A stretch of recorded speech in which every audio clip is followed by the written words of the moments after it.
I just realized that in 8 years or so, there's going to be an entire generation of people that grew up without realizing that there was a time when the internet was uncensored. Like, there were many places, different forums. Every single newspaper also used to have a forum.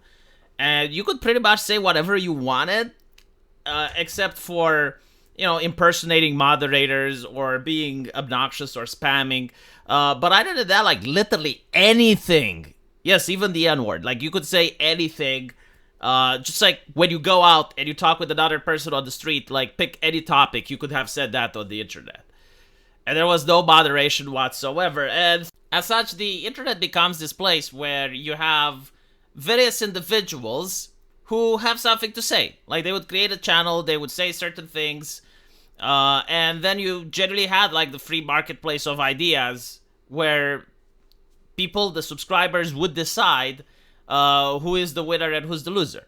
Like, for instance, the very first thing that happened on YouTube was the conversation between atheists and religious people. Like, with the atheists, you had the amazing atheist, you had Thunderfoot, and on the religious side, you had people like VenomFagX, Jesus Freak 77, and they would have like video responses to each other. They would have back and forth, like they would present different arguments, and their communities would argue in the comment section, and it was fun, it was entertaining. And usually, one side would dominate the other based on popularity alone. Like, there were far more people that would subscribe to Thunderfoot, like millions of people, versus a couple of thousands on VenomFagX's side. And that was how the internet was. And it was pretty much with most topics. You pick a topic and you'd have had, like, people on both sides of the issue. But the idea was that it's in the name, YouTube, right? Like, you get to go on the internet, create a channel, speak your mind, and if people find you charismatic, if people like what you have to say, they subscribe to you. And that all came to a halt in 2014. The censorship started very slowly. In the beginning, it was, things that have to do with threats, bullying, harassment. But then it escalated to just outright banning words. Like the N-word is now something that you can't say. Other slurs, and then it actually escalated to political concepts and movements. I think it was like 2019 where entire movements were eradicated from the internet, even though those people didn't break any TOS. But for example, the MGTOW movement, like that just got zooked. And the MGTOW movement was basically middle-aged men who had a difficult marriage, usually ending up in divorce, and the state fucked them over. Like, they viewed that the celibate wasn't in their favor, and they asked, like, what's the purpose of marriage? And so, like, they created the movement Men Going Their Own Way. And this wasn't acceptable by the platforms. Like, overnight, a lot of these channels who, again, like, some of them didn't create any violation, like, they didn't commit acts of misogyny or anything, they were just talking about the ideology, they got removed. QAnons as well, they were at the peak, I think, like 2018, 2019, right? Like, anyone associated with this, like, even if they broke TOS, even if not, they would get removed. People advocating for white identity, like a lot of other channels, right? Like, entire communities, basically, they got purged, just removed from the internet. And you notice that the social media starts colluding with each other. Like, if a person gets removed from YouTube, they would also get removed from Facebook and Twitter. Alex Jones was the first. There was another guy by the name of Molyneux. Many other such cases where people would just get outright banned from several platforms. And that became the norm.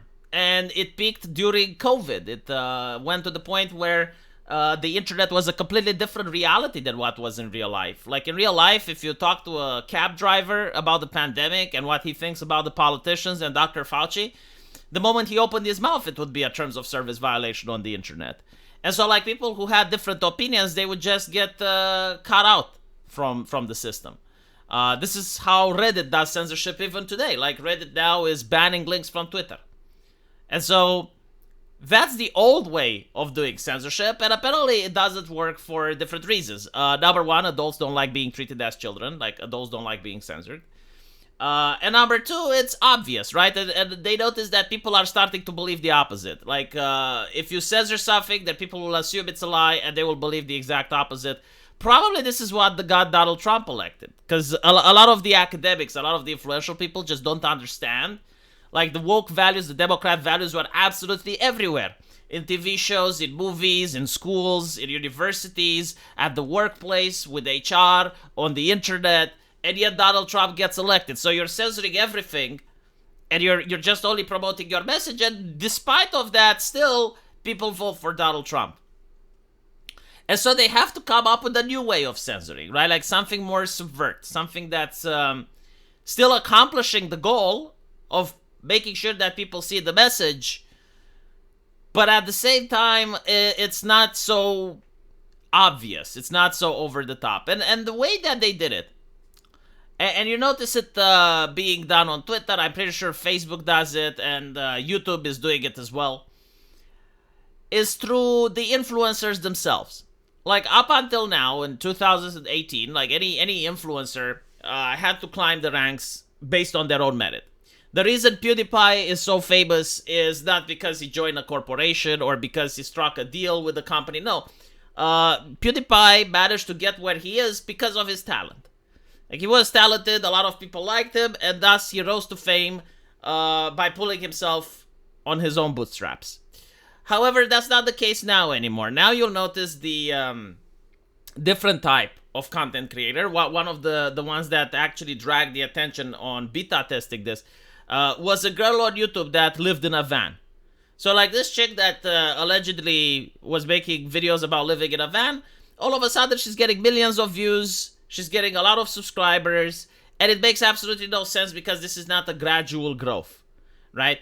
And so the reason she got to this point was because of algorithm manipulation. Like, at the time, YouTube really wanted diversity, they wanted more diverse creators, and all, you know, this chick that makes videos about living in a van is now making videos that are far more popular than most YouTubers on the platform. And people notice this, right? Like, this is something that's happening quite a lot now. Like, you have an influencer popping up, and all of a sudden they become incredibly popular, and they appear on your page almost all the time.